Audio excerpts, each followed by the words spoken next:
নিরালায় গড়ে ওঠা রুচিসম্মত সেকেলে এই তালুকদার বাড়িটি একতলা মাত্র। বাড়ির দুয়ার পথেই শিউলি ফুলের গাছ আছে। কলেজে থাকাকালীন শখ করে লাগিয়েছিল রোজা। ছোট একটা বাগানের পাশাপাশি গাড়ি পার্ক করার জায়গা আছে ভেতরে। বেশ নিরিবিলি, পরিষ্কার পরিচ্ছন্ন সবটা। বেশ পুরাতন এই বাড়িটি আজিজুল সাহেবের বাবা বানিয়েছিলেন। একসময় বেশ অর্থ সম্পত্তি ছিল তাদের। ধরতে গেলে আজিজুল সাহেবই ধ্বংস করেছেন নিজের অসুস্থতার পেছনে। এতে তার আস্তোষের শেষ নেই। প্রায়শই বিলাপ জুড়ে দেন তিনি, হয়তোবা মারা গেলেই ভালো হতো। অন্তত যা অর্থ সম্পত্তি ছিল তা দিয়ে স্ত্রী সন্তানদের জীবন সুন্দর কাটত, আয়েশের ওপর কাটত। অমন টানাপোড়েনের মধ্যে দিয়ে যেতে হতো না। তার মেয়ের কাঁধে পড়তো না রাজ্যের দায়িত্ব, সংসার সামলানো ওর পেরেশানি। তারপরও আবার আজিজুল সাহেবের চিকিৎসার খরচা তো ছিলই। হাজার হাজার টাকার ওষুধ খেতে হতো রোজ। মেয়েটা কি পরিমাণ কষ্ট করে এসেছে ভাবতে আজিজুল সাহেবের বুকের ভেতরটা চিনচিন করে ওঠে। ভীষণ ব্যথা করে বুক, অস্বস্তি হয়, চোখ জ্বালা পোড়া করে, নিজেকে কি ভীষণ অসহায় লাগে। তারপরও এখন আবার জুটেছে এই সন্ত্রাস নামক নতুন আতঙ্ক। কি করবেন তিনি? ভীষণ সাধারণ একজন মানুষ আজিজুল সাহেব, শান্ত গোছের পুরুষ। অযথা একটা গালি যে দেওয়া নেওয়া করে না, সেখানে এমন এক খানদানি সন্ত্রাসের বিরুদ্ধে কী বা করতে পারবেন? কতটুকু আওয়াজই বা তুলতে পারবেন? পুলিশ থেকে মন্ত্রী তো ওই সন্ত্রাসের হাতের কাছের মানুষ। পকেটে নিয়ে ঘোরে, উল্টো ঝামেলা করলে তারা মারা পড়বে। আর স্বীকৃতি দিলেও দারুণ লজ্জা লাগছে যে আজিজুল সাহেব রীতিমতো ভয়ে এইটুকুন হয়ে গিয়েছেন। মাথার কাছে 4-5টা পিস্তল যে তাক করাতে পারে, তাকে কিভাবেই বা ভয় পাবেন? কিভাবে রক্ষা করবেন তার মেয়েকে? বাবা হিসেবে কোনো দায়িত্বই যে তিনি পূরণ করতে পারলেন না। ছোটবেলা থেকে মেয়েটা তার সবকিছু একা সহ্য করে এসেছে, একাই লড়াই করে এসেছে। আজিজুল সাহেবের চোখের কোণ বেয়ে জল গড়ায়, আড়ালে তা মুছেও ফেললেন বাম হাতের উল্টো পিঠ দিয়ে। কম্পিত ডান হাতটা বাড়িয়ে ঘুমন্ত মেয়ের মাথায় রাখলেন। রোজার মাথাটা আজিজুল সাহেবের কোলে। ও ঘুমিয়েছে কিছুক্ষণ আগেই। ভীষণ ছটফট করছিল। মেয়েটা খুব আদরের তাদের, অনেক আদরেই একটু বেঁকে গেছে, লক্ষ্মীর পাশাপাশি কিছুটা তেড়া। এই তেড়ামি তাদের গোষ্ঠীর কারণ ছিল বলে মনে হয় না। আজিজুল সাহেব, নিপা বেগম দুজনাই ভীতু ধাঁচের সাধারণ মানুষ, যাদের গণ্ডি এই বাড়িধারা পর্যন্তই। সেখানে মেয়েটা কিভাবে যে এমন হলো, কোনো কিছুই ওর ওপর জোর করানো সম্ভব হয় না, বলে কয়েও শোনানো যায় না। তার সিদ্ধান্ত হোক কিংবা রিকোয়েস্ট, নিজের ইচ্ছের ওপর সব করবে। তাই কখনো জোর খাটায়নি বাবা মা হিসাবে তারা। স্বাধীনতা দিয়েছেন যে খুব। ঘুমের ঘোরেও রোজা কেমন ভ্রু কুঁচকে রেখেছে, অশান্তিতে মৃদু স্বরে কিছু একটা আওড়াচ্ছে। আজিজুল সাহেব হাত বাড়িয়ে ওর কপালটা মালিশ করে দিলেন। মুহূর্তে মিশে গেল রোজার কপালের ভাঁজ। আরও আরাম করে মাথাটা গুজেছে বাবার কোলে। দুয়ারের কাছে অনেকক্ষণ ধরে দাঁড়িয়ে আছে নিপা বেগম, নীরবে কাঁদছেন, বিষয় অসহায় অনুভব করছেন। তখন আতঙ্কে একটা শব্দও তিনি করতে পারেননি। অথচ চোখের সামনে সন্ত্রাস তার মেয়েকে বিয়ে করে ফেললো। মেয়ের সামনে যতই তিনি স্বাভাবিক থাকুক না কেন, তিনি স্বাভাবিক নেই। মাথা ভনভন করছে রাতের দৃশ্যগুলো ভাবতেই। তার মেয়েটা কিভাবে থাকবে অমন একজন লোকের সাথে, যে কথায় কথায় পিস্তল মাথায় ধরে, খুন করতে চায় আশেপাশের সব মানুষ, যার হাতে গোটা দেশের ক্ষমতা আছে। সে যখন ইচ্ছা তাদের গোটা পরিবারকে মেরে সহজেই এক রাতের মধ্যে গুম করে দিতে পারে। কিভাবে আতঙ্কিত না হবেন নিপা বেগম? বাবা মা হিসেবে যে তারা ব্যর্থ। রাজু মায়ের আঁচল টেনে ধরে রেখেছে, চোখ মুখ এইটুকুন হয়ে আছে ছেলেটার।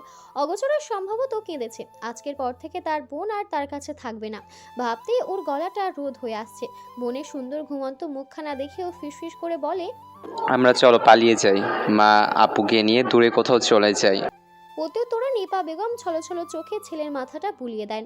নিঃশব্দে কাঁদছেন কেবল। আঁচলে মুখ গুজে আর চোখে দেখতে পেলেন ওর বিশাল দেহি বডিগার্ডের সতর্ক দৃষ্টি। কি বিশ্রী রকমের পাহারা দিয়ে রেখেছে, ঘরের ভেতরেও ছাড়েনি। এমন একটা ভাব যেন তারা বড় কোনো অপরাধী। অপরাধী তো তোরা, গুন্ডার দলবল। তিনি ফ্যাচ ফ্যাচ করে কেঁদে আওড়ালো, ওই গুন্ডার ঘরের গুন্ডা আমার মেয়েকে পেয়েছিল খারাপ নজর দেওয়ার জন্য। আমার লক্ষ্মী মেয়েটার কি দুর্ভাগ্য, কি কপাল! ওই বাড়িতে কাজে যাওয়াটাই আমার মেয়ের জন্য কাল হয়ে দাঁড়ালো। বলতে বলতে ভদ্রমহিলা অশ্রুসিক্ত চোখে তাকালো বাদিকে। শান্ত চোখে চোখ মিলতেই ভয়ে এইটুকুন হয়ে গেলেন। দ্রুত ঢুকলেন রুমের ভেতর। শান্ত দাঁড়িয়েছিল ছোটখাটো ড্রয়িং রুমের এক কোণে। না চেয়েও স্পষ্ট শুনতে পেল নিপা বেগমের বলা এক একটি কথা। ভদ্রমহিলা ভয়ে ভয়ে ইনিয়ে বিনিয়ে অনেক রকম ভঙ্গিতেই বকে যাচ্ছেন ওদের, বিশেষ করে আদিল মির্জাকে। যখন উপস্থিত ছিল তখন তো মুখ দিয়ে শ্বাস ফেলতেও ভয় পাচ্ছিল, আর এখন দেখো তোতা পাখির মতো কিচিরমিচির করে যাচ্ছে। ধৈর্য সহকারে ভদ্রমহিলার বকাঝকা শুনেও নির্বিকারের চূড়ান্তে শান্তর বরাবরই ওর মুখের চামড়া ওর বসের মতো মোটা। লজ্জার লও লাগছে না, উল্টো মিষ্টি হাসি ঝোলালো ঠোঁটে। স্বপন সিগারেট ধরাতে পারছে না, কারণ ওরা বাড়ির ভেতর, তাই শুধু সিগারেটটা আঙুলের ফাঁকে ঘোরাচ্ছে। এক ফাঁকে আওড়ালো, নিজেদের চমৎকার লেভেলের ভিলেন লাগছে, বাংলা ছায়াছবির ভিলেন। ক্লান্ত বেশ আমোদেই মেনে নিয়েছে ভাগ্যকে। অনুভূতি শূন্য গলায় বলে, ভিলেন নয়, এক ভদ্রলোকের বাড়িতে ঢুকে তাদের মাথায় পিস্তল ধরে আছি, তাদের মেয়েকে উঠে নেওয়ার জন্য। পুরাই ডিপজলের ছায়াছবি। স্বপন যোগ করে ওর কথার পিঠে। যেখানে ডিপজল শাবনূরকে ফোর্সড করে টু গেট ম্যারিড, শাবনূর জীবন দিয়ে দেবে, তাও ডিপজলের সাথে বিবাহের বন্ধনে জড়াবে না। আহারে পিটিফুল শাবনূর। শান্ত থমথমে গলায় বলে, মিলতেছে, কাহিনী মিলতেছে, কিন্তু মিলতেছে। ক্লান্ত সুর মিলালো, সম্ভবত নায়ক অন্য কেউ থাকে। ডিপজল হচ্ছে ভিলেন শাবানুরকে পায় না, হাদারাম নায়ক পায়। আহারে পিটিফুল শাবনূর। স্বপন বিনিময়ের সাথে ওর সুর মিলিয়ে বলল, কিন্তু এখানে কাহিনী উল্টে গেছে, নায়ক ভিলেন সবই এখানে একজন। সাঙ্গ পাং নিয়ে ঠিকই বিয়ে করে ফেলছে। শান্ত দীর্ঘশ্বাস ফেললো, পিস্তলটা কাপড় দিয়ে মুছতে মুছতে দেওয়ালে পিঠ ছোয়ালো, ধীর গলায় বলল, তোরা কার কথা বলছিস রে? স্বপন মুখ বাঁকালো, তাকালো গিরগিটির মতো রূপ পাল্টানো শান্তর দিকে, ভেঙালো, তোর কার কথা বলছি বলে মনে হচ্ছে? বাংলা ছায়াছবি ডিপজল আর শাবনূর। ক্লান্ত দ্রুত বলল, হ্যাঁ, ওটাই বলতেছিলাম। শান্ত নির্বিকার। ও, স্বপন ক্লান্ত নিজেদের মধ্যে মুখ চাওয়াচাওয়ি করে চুপ মেরে গেল। ডিপ জলের পাশাপাশি চোখে ভাসল তাদের বসের সুদর্শন মুখ, লম্বা চওড়া পিটানো দেহখানা। হালকা কেশে গলাটা পরিষ্কার করে স্বপন বলল, ছবির কাহিনীটা অত্যাধিক ফ্যান্টাস্টিক। শান্ত তাকালো, ভ্রুকুচকে বলল, ও, ক্লান্ত আওড়ালো, চোপাটা বন্ধ করি, বসের কানে গেলে পুঁতে ফেলবে। নিপা বেগম স্বাভাবিক থাকার চেষ্টা করছেন। সারা রাত চোখের পাতা এক করেনি, চেষ্টা করেও এক ফোঁটা ঘুমাতে পারেনি। ভোর থেকে রান্নাঘরে টুকটুক করে কাজ করছেন। পরোটা বানিয়েছেন, পরোটার সাথে খাওয়ার জন্য মুরগি ভুনা করেছেন, সাথে আলু ভাজি ডিমপোজ। রাজু চুপচাপ এসে বসেছে চেয়ার টেনে, মাথাটা নোয়ানো কেমন। একটা শব্দও করল না। আজিজুল সাহেব আগে থেকেই বসে আছেন। দৈনন্দিনের মতো আজ আর হাতে সংবাদপত্র নেই, শূন্যে চেয়ে আছেন শুধু। নিপা বেগম ব্যস্ত হাতে রান্নাঘর থেকে নাস্তা এনে সাজাচ্ছেন টেবিলে। ঘড়ির কাঁটা ঘুরছিল 8:33। রোজা তক্ষুনি বেরিয়ে এলো, পরনে ঢিলে ঢালা নাইট স্যুট, এলোমেলো চুল মাথার তালুতে খোপা করে রাখা। ও চোখ সোজা গিয়ে পড়ল শান্তর ওপর। দরজার সামনে দাঁড়িয়ে আছে সৈনিকের মতো। কে বলবে ওরা সারা রাত জেগে এমন সৈনিকের মতো পাহারায় দাঁড়িয়েছিল? দেখে বোঝার উপায় নেই যে রোজকার মতো জোশ নিয়ে আছে। কজন বডিগার্ড আছে, শুধু ওরা 3জন কি? ভাবতে ভাবতে রোজা এগুলো ও দরজার দিকে। বাইরে উঁকি দিতে ওর মুখের রং বদলালো, রাগ বাড়লো তরতর করে। বাড়িটা ডাকাতদের মতো পাহারা দিয়ে রেখেছে, সবগুলোকে গুলি করে উড়িয়ে দিলে কেমন হয়? রোজা সুযোগ বুঝে কেড়ে নেবে নাকি পিস্তলটা? উড়িয়ে দেখ লম্পটদের সহচারীদের, সবগুলো একসাথে জাহান্নামে যাক। এদের আগে ওই বড় লম্পটকে গুলি করে উড়ানো উচিত। ইস, রোজার বড্ড আফসোস হয় আজকাল। সেদিন একটা জায়গায় 2-3টে চড় মারা উচিত ছিল। সব সময় তো আর সুযোগ পাওয়া যায় না। ম্যাডাম, আমাদের দ্রুত বেরোতে হবে। জবাবে রোজা চোখ রাঙালো শুধু। শান্তকে এড়িয়ে এলো ডাইনিং টেবিলের সামনে। আজিজুল সাহেব, নিপা বেগম শ্বাস আটকে সতর্ক হয়ে দাঁড়িয়েছিলেন। রোজা টেনে বসালো বাবা মাকে, নিজে তাদের মধ্যে বসে খেতে শুরু করলো। চিন্তা ভাবনা পরে, আপাতত পেট ভরে খাওয়া দাওয়া করা যাক। পরোটা ছিঁড়তে গিয়েও দৃষ্টি পড়লো নিজ হাতের অনামিকা আঙুলে। ডায়মন্ডের আংটিটা জ্বলজ্বল করছে। খোদাই করা নামটা বিষের মতো ঠেকলো। বিলাভড না কচু? কত ঢং! খাওয়া বাদ রেখে আগে আংটিটা খুললো আঙুল থেকে। হাত উঁচিয়ে ছুঁড়ে ফেলতে গিয়ে শেষমেশ ফেললো না, দামি ভীষণ। পরে যদি বলে আংটির টাকা শোধ করতে, তখন কি হবে? রোজা কোনো রকমের ঝুঁকি নেবে না, আংটি খুলে পাশেই রাখলো। নিপা বেগমের গলা দিয়ে খাবার নামছে না। তিনি কোনো রকমে একটু পানি গিলে মেয়ের মুখের দিকে চেয়ে থাকলেন। রোজা দীর্ঘশ্বাস ফেলে, তাকায় মায়ের চোখে, এরপর বাবার। আস্তে করে বলে অবশেষে, শান্ত হও। নিপা বেগম আবার কাঁদতে বসবেন এমন অবস্থা। কিভাবে হব? মনকে কিভাবে বোঝাবো? আমার মেয়ের জীবনটা পুরো নষ্ট হওয়ার পথে। রোজা অনেকটা সময় চুপ থাকলো। মস্তিষ্কে চলল আদিল মির্জার কাণ্ড কারখানার সব দৃশ্য। হৃদিকে বাঁচানোর দিন থেকেই ওই লোকের দৃষ্টি পড়েছিল তার উপর। তারপর থেকে রোজার জীবনটাই পরিবর্তন হয়ে গেছে। প্রাপ্তবয়স্ক নারী রোজা, একজন পুরুষের দৃষ্টি কীর্তিকলা বোঝার জ্ঞান আছে। ওই লোক যে ওকে পছন্দ করে তা বুঝতে তার খাতা কলমের প্রয়োজন পড়বে না। রোজা দীর্ঘশ্বাস ফেলে, বলে, সম্ভবত সে আমায় পছন্দ করে। আশা করা যায় জীবন ঝুঁকিতে পড়বে না। আজিজুল সাহেব অসন্তুষ্ট হলেন বড্ড, ফটাফট বলে বসলেন, বিয়াইতা তো ছিল, আবার এক বাচ্চার বাপ, কোন দিক দিয়ে মেনে নেওয়া যাচ্ছে না। আমার বুকটা ভার হয়ে যাচ্ছে। শান্ত পানির বোতলে মুখ লাগিয়েছিল, মুখে পানি সহ বেচারা সমানে কাশলো। মুখের পানি ছড়িয়ে ছিটিয়ে পড়েছে। রোজা বিরক্তি নিয়ে তাকাতেই শান্ত ফের নির্বিকার হলো। ওই যে তার বসের পাশাপাশি তাদেরও মোটা চামড়া, এইসব গায়ে লাগে না। তবে আদিল মির্জা থাকলে নিশ্চিত বলতো, বুক ভার লাগছে যেহেতু, আসুন একটা গলি ঢুকিয়ে দে, আর ভার ভার লাগবে না, আরাম আরাম লাগবে। না চাইতেও রোজার ফোনের স্ক্রিনের ওপর দৃষ্টি পড়ে। সে দেখে জিহাদের মেসেজটা। গতকাল রাত থেকে ও মেসেজ কল সমানে করে যাচ্ছে। রোজা দেখেনি, উল্টো ব্লক করে রেখেছিল। আজ নতুন নাম্বার দিয়ে একটি মাত্র করেছে, আপাতত সেটা ভাসছে স্ক্রিনে। রোজা, আমার সাথে দেখা করো পার্কের পাশে প্লিজ, গুরুত্বপূর্ণ কথা আছে আদিল মির্জার সম্পর্কে। I am waiting for you. Roza মুহূর্তে সচেতন হয়, সামান্য দ্বিধা করে। যদি গুরুত্বপূর্ণ বিষয় না হয়, এমনিতেই যদি ডাকে, তখন না হয় আরও কিছু প্রাধান্য ওটাকে দেওয়া যাবে। সেদিন মনের মাধুরী মিশিয়ে পেটানো সম্ভব হয়নি। তাকে ঠকানো এই রোজা তালুকদারকে? শান্ত সতর্ক হয় মুহূর্তে, কঠোরভাবে প্রশ্ন করে, ম্যাডাম, আপনার আমাদের সাথে যেতে হবে। রোজা শোনে না। ওই তৈরি হয়ে বেরিয়েছে, হাতে গাড়ির চাবি। শুধু ম্লান কণ্ঠে বলে, আমার একটু কাজ আছে, সরে দাঁড়ান। শান্ত সরে না, উল্টো স্বপন ক্লান্ত ও দুয়ার ব্লক ধরে রাখে। বাইরে আদেশ ছড়ে, গাড়ি স্টার্ট দে, আমরা ফিরবো। রোজা ওদের খেয়াল করলো ভালোভাবে। ওদের আচরণে অনেক পরিবর্তন দেখা যাচ্ছে, আগের মতো নেই। আগে জোরপূর্বক ধরে বেঁধে হলেও রোজাকে আদেশ মানতে হতো, কিন্তু আজ ওরা দূরত্ব বজায় রাখছে। তাকানো দূরের বিষয়, কাছেও ঘেঁষছে না। দূর থেকে যা বলার বলে যাচ্ছে। একে দুইয়ে মিলিয়ে রোজা আপ্লুত হয়, ফায়দা তোলে মুহূর্তে, বলে, কি জোর করবে?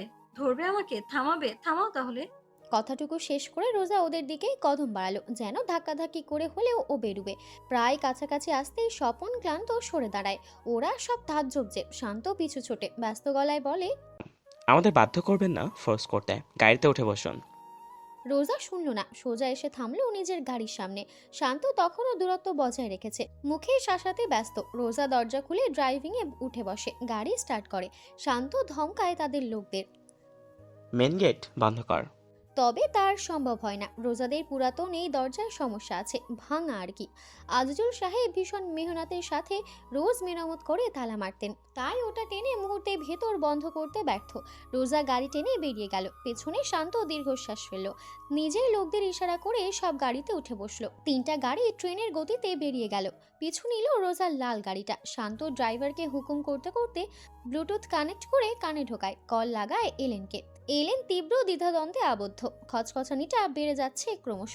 কি করবে বুঝে উঠতে পারছে না। আদিল মির্জা তখন মিটিংয়ে ব্যস্ত। ক্লায়েন্ট ইতালির, ভীষণ গুরুত্বপূর্ণ এই সময়ে এমন সংবাদ কিভাবে দেবে, বা দেওয়াটা ঠিক হবে কিনা। সচরাচর গুরুত্বপূর্ণ সময় অতি প্রয়োজন ব্যতীত ব্যাঘাত ঘটানো মৃত্যুসম। কিন্তু এলেন তাকালো সামনে। গ্লাস ওয়ালের বাইরে দাঁড়ানো ও স্পষ্ট দেখতে পেল আদিলকে। লম্বা টেবিলের মাথায় সিংহের মতো নিজ আসনে বসে আছে, পায়ের ওপর পা তুলে। পরনে শুভ্র রঙা থ্রি পিস স্যুট, হাতের পিস্তলটা ঘুরিয়ে ফিরিয়ে কিছু একটা বলছিল। কঠিন দৃঢ় ওই দৃষ্টিতে রাজ্য সমান আদেশ। এলেনের চোখে ভাসে গতকালের দৃশ্য। ব্যাস অমনি সিদ্ধান্ত নিয়ে নেয় ও। দেরি করে না আর, দরজা ঠেলে ঢোকে। মুহূর্তে উপস্থিত 12 জন পুরুষ নারীর আলোচনা বন্ধ হয়। আদিল ভ্রু তুলে তাকায়। এলেন কাছে গিয়ে বসের কানে মুখ নিয়ে জানায় সবটা। আদিলের চেহারার পরিবর্তন হয় না তেমন। নির্বিকার মুখখানা ধাপে ধাপে শুধু গম্ভীর হতে থাকে। এলেন কথা শেষ করতে পারেনি, পূর্বেই আদিল স্বাভাবিকভাবেই দাঁড়ালো। বসে থাকা বাকিরাও দাঁড়িয়ে পড়েছে। আদিল সামনের জনের দিকে হাত বাড়ালো, হ্যান্ডশেক করে জানালো, Deal. We will discuss the remaining parts next week.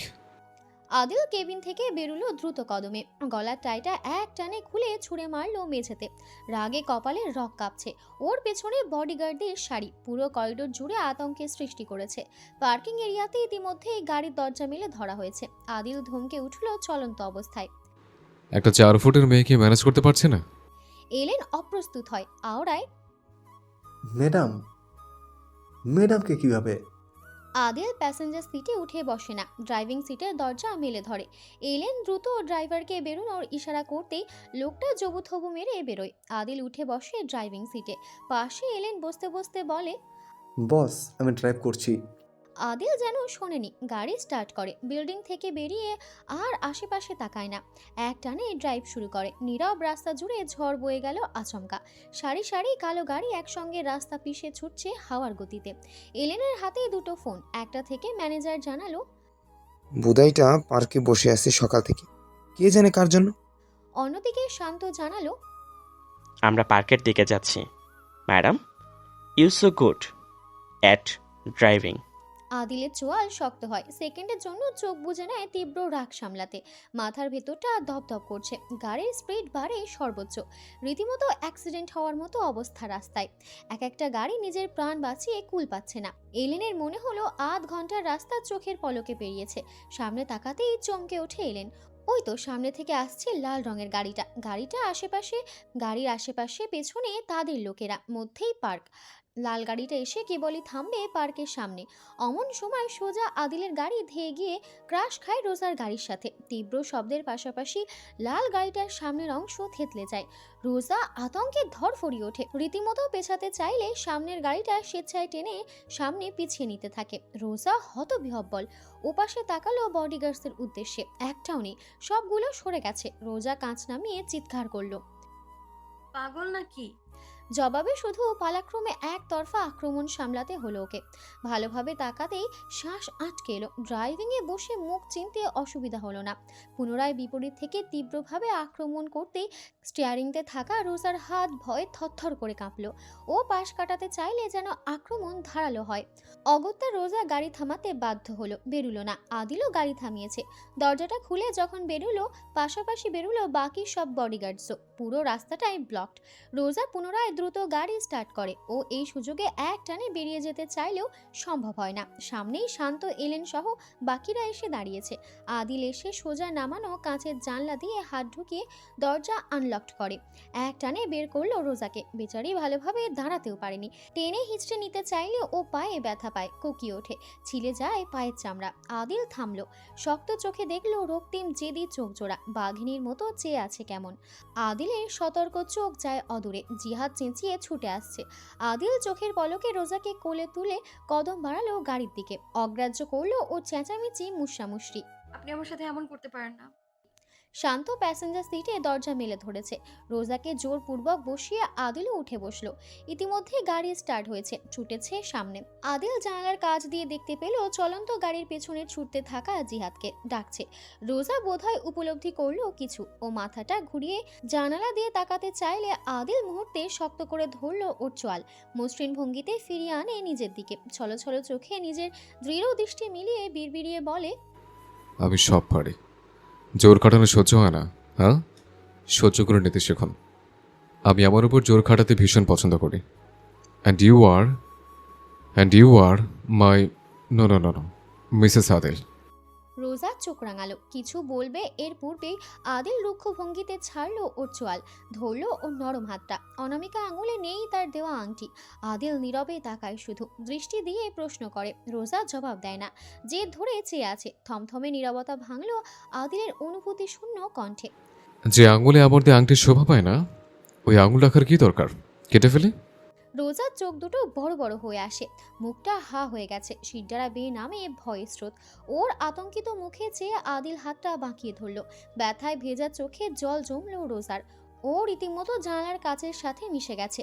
Adil ঝুঁকে আছে ওর উপর, শীতল গলায় প্রশ্ন করলো, আংটি কোথায়?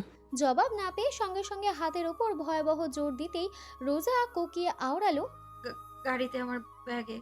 আদিল ছাড়লো না হাত, ওভাবেই রোজার মুখের ওপর থেকে ডাকে শুধু, শান্ত। শান্ত বুঝে নেয় স্বপন রোজার ভাঙা গাড়িটা চালাচ্ছিল আদিলের গাড়ির পাশাপাশি। শান্ত ব্লুটুথে জানাতেই স্বপন চলন্ত গাড়ি থেকে জানালা দিয়ে ব্যাগ ট্রান্সফার করে দিয়েছে। শান্ত না ফিরেই প্যাসেঞ্জার সিট থেকে বাড়িয়ে ধরলো ব্যাগটা। আদিল নেয় না, চেয়ে থাকে রোজার এড়িয়ে বেড়ানো চোখে। রোজার ইচ্ছে করলো মুক্ত বাম হাতে একটা চড় মারতে গুন্ডাটাকে। অসভ্য গোতাগার। ও এক পলক চেয়ে বলে, ছাড়ুন। আদিল যেন শোনে না, অপেক্ষায় যেমন। রোজা চোখ বুজে মেনে নেয় নিয়তি। লজ্জায় ওর মাথা কাটা যাচ্ছে। অমন জলদস্যুর বাহুতে আটকে থেকে হাত বাড়িয়ে নিল ব্যাগটা। মুক্ত বাম হাতে কোনো রকমে তাড়াহুড়োতে বের করলো আংটি। ধরুন আপনার আংটি, সরুন এবার। আদিল সরল না, তবে বেঁকিয়ে ধরা হাতটা ছাড়ল। স্বস্তির শ্বাস ফেলল রোজা। ওর হাতটা বোধহয় ভেঙেই ফেলেছে। আদিল রুক্ষ ভঙ্গিতে চোখের পলকে আংটিটা ফের পরিয়ে দিল রোজার অনামিকা আঙুলে। নেক্সট টাইম সোজা হাত কেটে ফেলবো। হৃদয় গুঙে উঠল কান্নার মধ্যে। খাওয়া দাওয়া একরকম বন্ধই করে দিয়েছে মেয়েটা। কিছুতেই ওর মনোযোগ নেই। পছন্দের ডিজনি দেখতেও অপারগ। মরিয়ম বেগম দুপা ভেঙে বসলেন কান্নারত হৃদির সামনে। লিভিং রুমের সোফায় এক কোণে জবুথবু মেরে বসে আছে। দু হাতে ছবির ফ্রেম। ছবিতে হৃদি রোজার কোলে পুতুল জড়িয়ে বসে আছে। মরিয়ম বেগম ধরলেন ছোট কোমল হাত দুটো। মুক্তোর মতো চোখের জল গাল বেয়ে গড়িয়ে পড়েছে তখনও। সমানে ফুঁপিয়ে উঠেছে একটু পরপর। মরিয়ম বেগম মাথা ছুঁয়ে শান্ত করতে বলেন, মিস রোজা আসবেন শীঘ্রই, হয়তোবা ব্যস্ত এই জন্য আসতে পারছেন না। সে তো সবচেয়ে বেশি আমাদের প্রিন্সেসকে ভালোবাসে, কিভাবে না আসবেন? স্নো হোয়াইট আর আমাকে চায় না। মরিয়ম বেগম অসহায় হন। কে বলল এমন এ ও সম্পর্কে? পুতুলের মতো ছলছল চোখ দুটো তাকাতেই মরিয়ম বেগম গলে জল হয়ে যান। মালিকের মেয়ে হওয়াতে পারেন না বাচ্চাটাকে বুকের ভেতর জড়িয়ে ধরতে। সংকোচ লাগে বড়। শুধুই মাথায় ক্রমান্বয়ে হাত বুলিয়ে বলতে থাকেন, খুব চায়, আজ না এলেও আগামীকাল সকাল সকাল চলে আসবে। হৃদির চোখ ভিজে উঠেছে ফের, ঝর্ণার মতো ঝরে।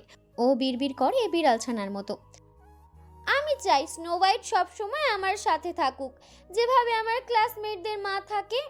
মরিয়ম বেগম আটকে ওঠেন, শ্বাস আটকে আসে। উপস্থিত বাকি কাজের লোকেরাও আশ্চর্যের শব্দ মেজে। হৃদির কথা মানে তারা কিভাবে না বুঝবেন। তখনও কাঁদছিল। তক্ষুনি তীব্র শব্দ হয় গাড়ি প্রবেশের। তিতান থোর ঘেউ ঘেউ করছে। গার্ডসের একাগ্র সালামের আওয়াজ ভেসে আসছে। হৃদি দ্রুত নামলো সোফা থেকে। পরনে হাঁটু লেন্থ ফ্রক। ওর ছোট ছোট কদমে দৌড়ানোতে তা কেমন উঠছে চুলের পাশাপাশি।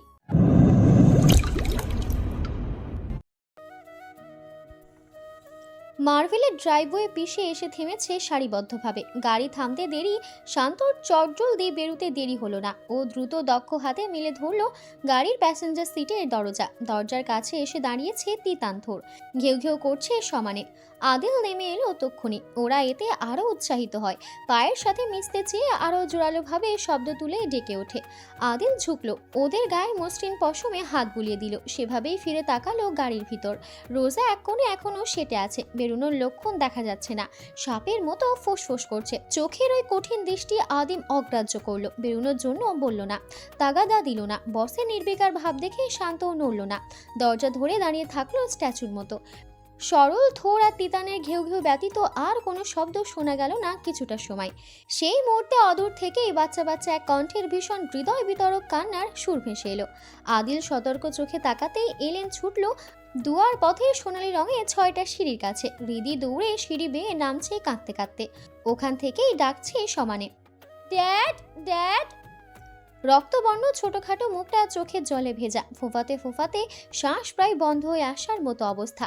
এলোমেলো হয়ে আছে মাথার চুল। কুকড়ে আসা ফ্রকটা বাতাসে উঠছে। আদিল মেয়ের মুখের দিকে চেয়ে থাকলেও শুধু একটা কথাও বলল না। বসলো দুপায়ের পাতায় ভর দিয়ে। দুহাত অল্প মেলে দিতেই তার বাহুতে হাওয়ার বেগে এসে ঝাঁপিয়ে পড়লো বাচ্চাটা। ছোট দুটো হাতে গলা জড়িয়ে সমানে কাঁদতে থাকলো। কান্নার এক ফাঁকে শুধু এক নাগাড়ে ডেকে গেল, ড্যাড ড্যাড ড্যাড। আদিল মেয়ের কান্না থামানোর চেষ্টা করে না। শুধু মেয়ের পিঠ বুলিয়ে দেয়। আর চোখে লক্ষ্য করে গাড়ির ভেতরে থাকা শরীরটার ছটফটের অঙ্গভঙ্গি। রোজা চোখ মুখ বুজে আছে, হৃৎপিণ্ড কাঁপছে। হৃদি কাঁদতে কাঁদতে ব্যাকুল হয়ে বলে গেল, ড্যাডি স্নো হোয়াইট কি আর আসবে না? She doesn't want me anymore. রোজা আর বসে থাকতে পারল না। সম্ভব হলো না বসে বসে হৃদির অমন কান্না শোনার। ওর ভেতরটা এমনভাবে মুষড়ে যাচ্ছে যা অগ্রাহ্য করার সামর্থ্য নেই। হুড়মুড়িয়ে বেরোতেই বাচ্চাটার চোখ গেল রোজার ওপর। মুহূর্তে কেমন ঠোঁট ভেঙে শক্ত করে ফোঁপালো। বাবাকে ছেড়ে ছুটল রোজার দিকে। রোজা দুহাঁটু ভেঙে বসে পড়ল। বাহুতে ঝাঁপিয়ে পড়া এইটুকুন শরীরটা যত্নের সাথে বুকের ভেতর মিশিয়ে নিল। দুহাতে পাগলের মতো এলোমেলো চুলগুলো গুছিয়ে নিতে নিতে আওড়ালো, এমনভাবে কেন কাঁদছো সোনা? শ্বাস বন্ধ হয়ে যাচ্ছে, থামো, কান্না থামাও। হৃদি থামলো না, এমনভাবে বুকে মিশে থাকলো, গলা জড়িয়ে রাখলো যেন ও ছেড়ে দিতেই রোজা পুনরায় চলে যাবে, হারিয়ে যাবে ওর জীবন থেকে। বাচ্চাটার করুণ স্বরের কান্নায় সব স্তম্ভিত। নিজের অজান্তেই রোজার বাম চোখের কোণ থেকে এক ফোঁটা জল গড়ালো গাল বেয়ে। দু হাতে হৃদির কান্নারত মুখটা আগলে নিয়ে চোখ দুটো মুছিয়ে দিল। লাভের লাভ কিছুই হলো না। পর মুহূর্তে পুনরায় চোখের জল ভেসে গেল বাচ্চাটার রক্তিম ফুলো ফুলো গাল দুটো। রোজা অসহায় হয়ে মাথাটা বুলিয়ে শান্ত করতে চাইলো ক্রমান্বয়ে। চাপা স্বরে কত কিছু বলতে থাকলো, তাতেও কাজ হলো না। হৃদি কোনোভাবেই শান্ত হচ্ছে না, ওকে শান্তই করা যাচ্ছে না, উল্টো রোজাই কেঁদে ফেলেছে, অসহায় হয়ে পড়েছে। ছলছলে ভাষা ভাষা দৃষ্টি তুলে অবশেষে যখন তাকালো, একজোড়া ধূসর দৃষ্টিতে দৃষ্টি মিলল। আদিল নীরবে চেয়েছিল মাত্র, এবারে মুখ খুলল। অমন গভীর কণ্ঠে নির্বিকার ভঙ্গিতে বলা শব্দগুলো শুনে মিইয়ে গেল রোজা। তার বুকে মিশে অঝরে কান্না করা হৃদিও থমকে গেল। You should stop crying. আর কোথাও যাবে না তোমার মাম্মাম, তোমার সাথেই থাকবে। হৃদির কান্নারত ললিত চোখ জোড়া হতভম্ব হলো। বড় বড় চোখে অবুজের মতো তাকালো রোজার মুখের দিকে, তারপর বাবার দিকে। ফুফাতে ফুফাতে আওড়ালো, মাম্মাম। আদিল তাকিয়ে আছে রোজার ঘাবড়ানো চোখ বুজে থাকা মুখের দিকে। ওই মুখ পানে চেয়ে থেকেই বলে, আমার স্ত্রী তোমার কি হবে? হৃদি অস্থির হয়ে পড়ে। ঝাপসা চোখে রোজার ইতস্তত মুখ দেখে পরপর বাবার দিকে চেয়ে চুপসানো কণ্ঠে বলে, mom. She is my wife, your mom. We got married. বাচ্চা মেয়েটা স্তব্ধ চোখে বাবার মুখের দিকে তাকিয়ে থাকলো অনেকটা সময়। ওর চোখে অমন অবিশ্বাস দেখে আদিল নীরবে মাথা নাড়িয়ে মেয়েকে আশ্বস্ত করলো। হৃদি হতভম্ব চোখে অবশেষে তাকালো রোজার দিকে। জবাবে রোজা জোরপূর্বক হাসার চেষ্টা করতে পারলো না। হৃদির বাচ্চা বাচ্চা আঙুলগুলো কাঁপলো যখন রোজার চোখের জল মুছতে হাত বাড়ালো। অস্পষ্ট দ্বিধাদ্বন্দ্বে জড়ানো সুরে আওড়ে ডাকলো, স্নো হোয়াইট। রোজা শান্ত থাকতে চাইলো। Snow white. হৃদির সাহস বাড়ল। ও নিগুড় দৃষ্টিতে চেয়ে ফিসফিস করলো, মম। রোজার ভেতরটা কেঁপে উঠল। একটা সম্বোধন মাত্র, অথচ ওর জগৎটা কেমন এলোমেলো লাগছে। চোখ জোড়ার ঝাপসা হয়, জবাব দিতে নিলে গলা ধরে আসে। হৃদি ঝাঁপিয়ে পড়ে তক্ষুনি, মা মা মা। তুমি আমার মা snow white. You are my mother, my mother. তুমি আর কোথাও যেতে পারবে না, সারা জীবন আমার সাথে থাকবে, তাই না? বলো বলো বলো না। রোজা নীরবে শুধু জাপটে রাখে ছোট শরীরটা। বন্ধ চোখের পাতায় ভাসে নিজের ফেলে আসা পরিবারের মুখগুলো, সাথে চোখের সামনে ভেসে যায় পুরো মুখ। অস্পষ্ট গলায় বলে, থাক। আদিল স্পষ্ট শুনে শব্দটি, নড়ে এবারে। এক পলক চেয়ে কদম বাড়ালো বাড়ির দিকে। বসের সাথে সাথে কদম বাড়ালো শান্ত এলেনও। খুব কাছ থেকে লক্ষ্য করলে দেখা যাবে শান্ত রক্তিম চোখ জোড়া। এলেনের মুখের অভিব্যক্তিও কিছুটা অন্যরকম। দুজনাই মুখ লুকাতে ব্যস্ত একে অপরের থেকে। বাকি সবগুলো বডিগার্ডসও সরে দাঁড়িয়েছে অনেকটা দূরে, যেমন তাদের অস্তিত্বই নেই। মরিয়ম বেগম, শাপলা বেগম সহ আরও দুজন কাজের লোক উপস্থিত আছেন। একসাথে তারা তাজ্জব হয়ে দাঁড়িয়ে আছেন। কি বলবেন বা করবেন বুঝে উঠতে পারছেন না। দেবেন নাকি একটা বড় সালাম? বাড়ির মালকিন যে। তাদের অমন দৃষ্টির সামনে রোজা ইতস্ততভাবে হৃদিকে কোলে নিয়ে ভেতরে প্রবেশ করলো। ইতস্তত হবে না বুঝি? আগে তো তাদের মতন এক সামান্য কাজের লোক হিসেবেই প্রবেশ করত, কিন্তু এখন এক মুহূর্তে সবটা কেমন পরিবর্তন হয়ে গেল। রোজা আর কাজের লোকটি নেই। হৃদি তখনও দুহাতে শক্ত করে রোজার গলা জড়িয়ে রেখেছে। একটু পরপর ডাকছে মিষ্টি করে, মা। প্রত্যেকটা ডাকে রোজার ভেতরটা মোমের মতো গলে যাচ্ছে, বুক ভরে আসছে আনন্দে। প্রত্যেকটা ডাকে ও সাড়া দিচ্ছে। কি? হৃদি দুগাল ভরে হাসলো, এরপর খিলখিল করে রোজার গালে গাল ঘষিয়ে পুনরায় ডাকলো, মা। রোজা অল্প হাসে, মাথা বুলিয়ে দেয়, বলে, বলো। মরিয়ম বেগম এ যাত্রায় সাহস করলেন কদম বাড়ানোর। গতকাল থেকে তিনি আঠার মতো লেগেছিলেন হৃদির। বাচ্চাটা গতকাল থেকে মন মরা হয়েছিল, কিচ্ছুটি খায়নি, গোসলও করেনি, অসহায়ের মতো শুধু বসেছিল। আর আজ সকাল থেকে দেদারসে কাঁদছিল। তিনি কাছ থেকে দেখছেন কতটা পাগল রোজার জন্য। আজ এমন সংবাদ শুনে তিনি আশ্চর্যের পাশাপাশি আনন্দিত। রোজা ভীষণ ভালো, এতগুলো বছর তারা একসাথে কাজ করেছে, সচক্ষে দেখেছে কতটা ভালোবাসে ও হৃদিকে। বাচ্চাটা এভাবেই তো আর তার ভক্ত হয়নি। মরিয়ম বেগমের একটু দ্বিধা হয়নি নতুন সম্বোধন উচ্চারণ করতে। এমনভাবে ডাকলেন যেন যুগ যুগ ধরে ডেকে আসছেন। ম্যাডাম, আপনার জন্য সে গতকাল থেকে কাঁদছে, কিচ্ছুটি খায়নি, জোরপূর্বকও খাওয়ানো গেল না, দেখেছেন তার কি অবস্থা? গোসল তো দূরের বিষয়, মাথায় হাত ছোঁয়াতে দেয়নি। গায়ের কাপড় চোপড় সেই পরশু দিনের। রোজা আঁতকে ওঠে ভালোভাবে তাকায় ওর উস্কো খুস্কো মাথার দিকে, পরনের ফ্রকের দিকে। মুখটা এইটুকুন হয়ে আছে শুকিয়ে। রোজা আর দাঁড়ালো না ফার্স্ট ফ্লোরে, সিঁড়ি ধরে হৃদিকে কোলে নিয়েছে। মরিয়ম বেগম দ্রুত বললেন, ম্যাম আমি খাবার নিয়ে আসছি। রোজা এই সম্বোধনে অপ্রস্তুত হলেও প্রত্যুত্তরে মাথা দোলালো। উঠে এলো দোতলায় হৃদিকে নিয়ে। ওর রুমে পৌঁছে দ্রুত ওয়াশরুমে ঢোকে। মাথায় শ্যাম্পু করে ডোলে ডোলে গোসল করিয়ে শরীরে বাথরুম জড়িয়ে বেরিয়ে আসে কোলে করে নিয়ে। সদ্য গোসল করানো মেয়েটাকে দাঁড় করাতে চাইলো ডিভানে, ও দাঁড়াবে না। রোজাকেই আষ্টে পিষ্টে জড়িয়ে রেখেছে। রোজা অসহায় হয়ে আর কোল থেকে নামাতে চাইলো না, তাকে কোলে নিয়েই বসলো।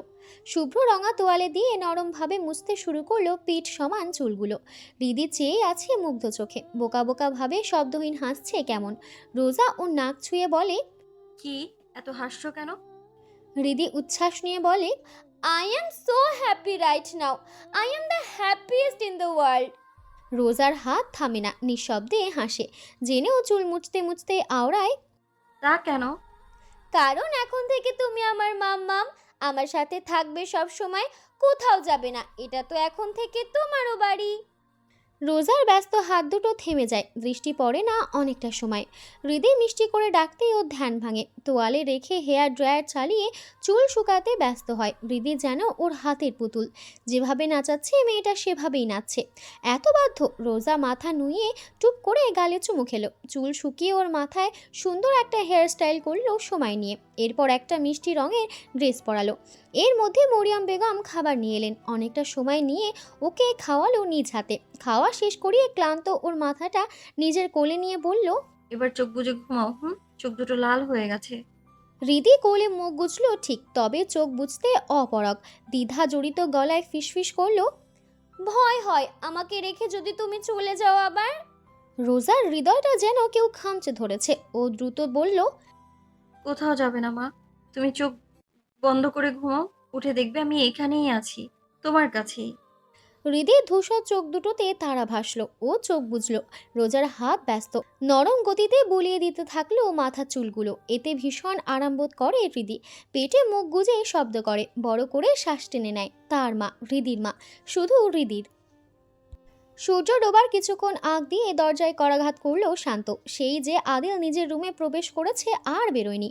আদেশ ছুড়ে গিয়েছিল তাকে অপ্রয়োজনে বিরক্ত করতে না, তাই সবগুলো বাধ্যভাবে নিজেদের সঙ্গত রেখেছিল। কিন্তু এতক্ষণ কি আর চুপচাপ দাঁড়িয়ে থাকা যায়? চিন্তা হয় না বুঝি? শান্ত দরজায় পুনরায় করাঘাত করলো, ডাকলো দুবার। সারা শব্দ না পেয়ে আর অপেক্ষা করে না, দরজা খুলে প্রবেশ করে। পুরো রুম অন্ধকার হয়ে আছে। এলেন পিছু পিছু এসে বাতি জ্বালায়। আদিল সোফার হাতলে মাথা এলিয়ে রেখেছে, চোখ বোঝা, কোনো নড়চড় নেই। শান্ত ডাকলো, বস। এ যাত্রায় আদিল কাতর স্বরে গোঙালো। পুরুষালী সেই সরু রুক্ষ জখমিত শোনালো। অসুস্থতার সেই গোঙানো সুরে পুরো ফ্লোর জুড়ে হুড়োহুড়ি লেগে যায়। শান্ত হন্তদন্ত কদমে এসে ছুঁয়ে দেয় আদিলের দুর্বল মাথা। ছুঁয়েও ঘাবড়ে ওঠে, পুরো শরীর মনে হয় পুড়ে যাচ্ছে। ব্যস্ত গলায় ডাকে, বস। বস। প্রত্যুত্তরে আদিল শুধুই গোঙালো কোনো রকমে। শান্ত দ্রুত হাতে খুলে পরনের কোটের বোতামগুলো। কোট খুলে এরপর ভেস্টের বোতামগুলো এক এক করে খোলে। শার্টের দুটো বোতাম খুলে শুইয়ে দেয় সোফাতেই। এলেন ইতিমধ্যে ব্যস্ত হাতে ফোন বের করেছে। কল করলো আদিল মির্জার ম্যানেজার আনোয়ার খন্দকারকে। কল রিসিভ হলো মুহূর্তে। এলেন দ্রুত জানালো, বসের মাইগ্রেনের ব্যথা উঠেছে সম্ভবত, গায়ে তীব্র জ্বর। আদিল খন্দকার তক্ষুনি বললেন, আমি আসছি ডক্টর, মুজাফফরকে নিয়ে। শান্ত তখন ব্যস্ত ভঙ্গিতে আদিলের কপালে নিজের রুক্ষ আঙুলগুলো ঘষতে ঘষতে ডাকলেন, বস। বস। জবাব এলো না। তবে আদিলের চোখ জোড়া নড়ল, ঘন ঘন শ্বাস ফেলছে, হিসহিস করছে খাঁচা বন্দি এক জখমি তোষ সিংহের মতো। এলেনের চোখ গেল আদিলের মুঠোবন্দি হাতের দিকে, যা ঝুলে আছে সোফার বাইরে। নিচে পড়ে আছে ম্যানিব্যাগটা, রাখলো টি টেবিলের ওপর। ঝুলে থাকা হাতটা সোফায় ওঠাতে যেয়ে খেয়াল করলো আদিলের মুঠোয় কিছু আছে। এলেন চেষ্টা করলো মুঠো খোলার। অনেকক্ষণ চেষ্টা করার পরে এক পর্যায়ে খুলে গেল আপনা আপনি। পাতলা কাগজের মতো কিছু একটা উড়ে উড়ে পড়লো জমিনে, সেটা তুললো এলেন। মুহূর্তে মুখের রং বদলে গেল। ওর মুখের অবস্থা দেখে শান্তর হাত থামে। ও নিজে এগিয়ে এসে হাত থেকে নিল কাগজটা। থমকায় ওর দৃষ্টি। কাগজ না, ছবি। খুবই পুরাতন একটা পাসপোর্ট সাইজের ছবি। ছবিতে থাকা মানুষটাকে চিনতে শান্তর কিছুটা সময় লাগলো। এখনকার রোজার চেহারার সাথে হুবহু মিল নেই যে। কত বছর আগের ছবি এটা। ছবিতে রোজা একটি ক্যাফের সামনে বসে আছে, খুবই ইয়াং দেখতে। গায়ে ওয়েট্রেসের অ্যাপ্রন, মাথায় ক্যাপ, চুলগুলো পনিটেল বাঁধা। একটা বিড়ালের মাথা ছুঁয়ে হাসছে। ঢোক গিলল শান্ত। পাসপোর্ট সাইজের ছবির মতো সাদা কাগজটিও পাসপোর্ট সাইজের। পেছনে সাদা ফকফকে কাগজে ছোট ছোট অক্ষরে অনেক কিছু লেখা, অনেকটা বায়োডাটার মতো। হাতের লেখা চিনল শান্ত। হাতের লেখাগুলো আদিল মির্জার ম্যানেজার আনোয়ার খন্দকারের। ওখানে রোজার নাম, বাবার নাম, মায়ের নাম ধরে রোজা আপাতত কি করছে, কিসে পড়ছে তাও লেখা। শেষে ছোট করে লেখা শি হ্যাজ আ বয়ফ্রেন্ড। ওই লাইনটায় কেটে দেওয়া। তার মানে কি দাঁড়ায়? মিস রোজা এখানে কাজে এসেছে কিভাবে? আদিল মির্জার আদেশে? এতগুলো বছর এখানে কাজ করছেও তার ইশারায়? এইসব প্রি প্ল্যান্ড করা ভাবতেই ও শিউরে ওঠে। শান্তর হাতটা পড়ে যায়। ওর শরীরে যেন রুহ নেই। এলেনের মুখের দিকে তাকালো। কথা বলতে চাইলে একটা শব্দ আসে না। এলেনের অবস্থা অবশ্য শান্তর থেকে বেশ ভালো। ও সেদিনই বুঝেছে জল অনেক গভীর। শান্ত কাজ ছুঁয়ে চোখের ইশারায় বোঝালো পরে বলবে। শান্ত ছবিটা রাখলো আদিলের পাশে, আর একটা শব্দ উচ্চারণ করলো না। পুনরায় গিয়ে বসের ভাঁজ করা কপাল মালিশ করতে থাকলো। ব্যস্ত হকচকানো আনোয়ার খন্দকারের পেছন পেছন এসেছে ডাক্তার মুজাফফর উদ্দিন। তাদের দুজনার পেছনে স্বপন, ক্লান্ত ও ধ্রুব আছে। আনোয়ার সাহেব এসেই ছুলেন আদিলের মুখ। কেমন ভয়ার্ত গলায় ডাকলেন, বস বস। আদিল, আদিল। মুজাফফর সাহেব এসে সরিয়ে দিলেন চিন্তিত আধবুড়োটাকে। মুখ বেঁকিয়ে নিজে ছুলেন আদিলের কপাল। মুহূর্তে তিনি ব্যস্ত হলেন আদিলকে নিয়ে। দুজনকে ইশারা করলেন আদিলকে বিছানায় শুয়ে দিতে। শান্ত আর এলেন বসকে ধরে বিছানায় শুয়ে দিল। স্বপন দ্রুত খুলল ও পায়ের জুতো জোড়া, এরপর মোজা। গায়ে কমফোর্টার মেলে দিল এলেন। পাশেই বসলেন মুজাফফর সাহেব। মুজাফফর সাহেবের পেছন পেছন বেরিয়ে এসেছেন আনোয়ার সাহেব। তার পেছনে শান্ত এলেন। স্বপন আর ক্লান্ত তখনও থার্ড ফ্লোরে। মুজাফফর সাহেব বেজায় বিরক্ত এদের ওপর। কি করিস তোরা? মনে তো হচ্ছে বস ঘুমায়নি ফর আ লং টাইম। মুখ নাই? রেস্ট করাতে পারিস নাই? আনোয়ার সাহেব ভ্রু নাচালেন অদ্ভুতভাবে। বললেন, এখন থেকে নেবে। মুজাফফর সাহেব থমথমে মুখে কিছুক্ষণ তাকিয়ে থেকে বাড়ির দিকে চেয়ে বললেন, শুনলুম বিয়ে করে নিয়ে এসেছে। আনোয়ার সাহেব মাথা দুলালেন। শান্ত আর এলেন চুপচাপ পাশে দাঁড়িয়ে থাকলো। মুজাফফর সাহেব গাড়ির সামনে আসতে দরজা মেলে ধরল। গাড়িটা মির্জা বাড়ি থেকে বেরিয়ে গেল ধীরে সুস্থে। এ যাত্রায় তাকালো শান্ত আনোয়ার সাহেবের দিকে।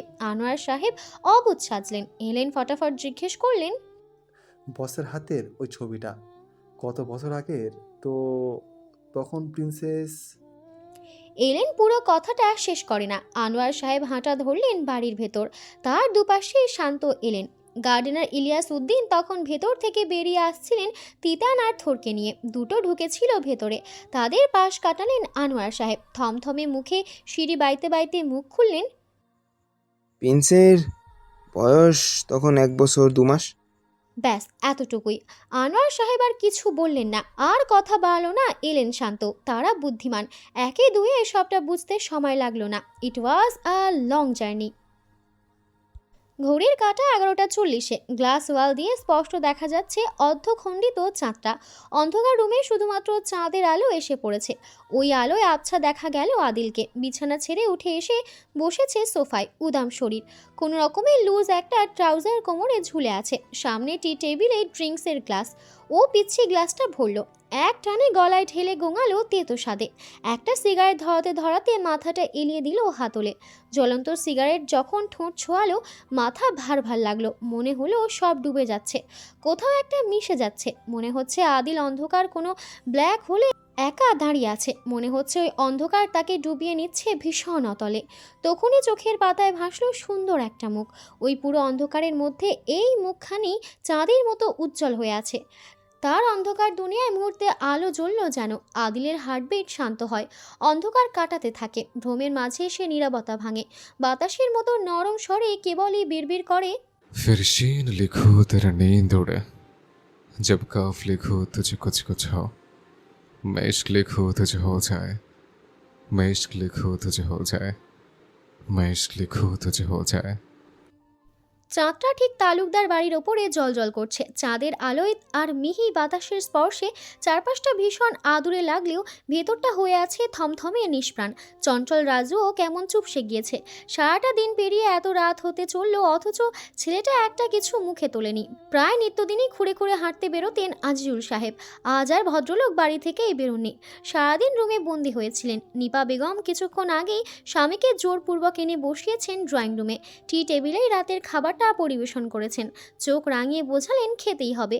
এরপর নিজ হাতে ছেলেকে খাইয়ে নিজেও দুমুঠো ভাত মুখে নিয়েছেন। খেয়ে চুলোয় চা বসিয়েছেন আজিজুল সাহেবের জন্য। চাখর মানুষটা আজ সারাদিন এক কাপ চাও খায়নি, তাই চটজলদি এখন বানিয়ে দিচ্ছেন। বানিয়ে হাতে ধরিয়ে না দিলে খেয়ে যাবেই না কোথাও। চা লোভিজে সামনে পেলে ঠোঁট ছোঁয়াবেই। আজিজুল সাহেব অসহায় মুখ করে তাকালেন স্ত্রীর দিকে, তারপরে হাতে ধরানো চায়ের কাপের দিকে চেয়ে থেকেই ভদ্রলোক দীর্ঘশ্বাস ফেললেন। এখন মেয়েটার বাসায় থাকার কথা ছিল, তার পাশেই বসে টেলিভিশন দেখতে দেখতে দুষ্টুমি করার কথা ছিল, অথচ মেয়েটার চিহ্ন মাত্র নেই। বুকের ভেতরটা ভার ভার লাগছে। একটা দিন কাটাতে পারছে না, রাত কাটছে না। তাহলে কিভাবে পারবেন দিনের পর দিন মেয়ে ব্যতীত জীবন কাটাতে? অসহায় তিনি অবশেষে ঠোঁট ছোঁয়ালেন কাপে, আওড়ালেন, ঘরদোর কেমন ফাঁকা ফাঁকা লাগছে, মেয়েটার জন্য বড্ড চিন্তা হচ্ছে। নিপা বেগম ছটফট করছেন জানালার কাছে দাঁড়িয়ে। এ যাত্রায় পুনরায় জানালার পর্দা সরিয়ে এক পলক বাইরে তাকিয়ে ভালোভাবে দেখলেন, যেন নিশ্চিত হচ্ছেন। চিন্তিত কণ্ঠে বললেন, রোজার বাবা, বাইরে তো দেখছি এখনো কতগুলো গার্ড, ওরা এখনো কেন আছে? চমকে উঠেছেন ভদ্রলোক। বললেন, সকালের দিকে না সব চলে গেল, আবার আসবে কেন? বলতে বলতে ভদ্রলোক চায়ের কাপ রাখলেন টি টেবিলের ওপর। দ্রুত ক্র্যাচ ধরে কোনো রকমে উঠে দাঁড়ালেন, আওড়ালেন, নাকি যায়নি? রাজু ছুটে এসে দাঁড়িয়েছে জানালার কাছে।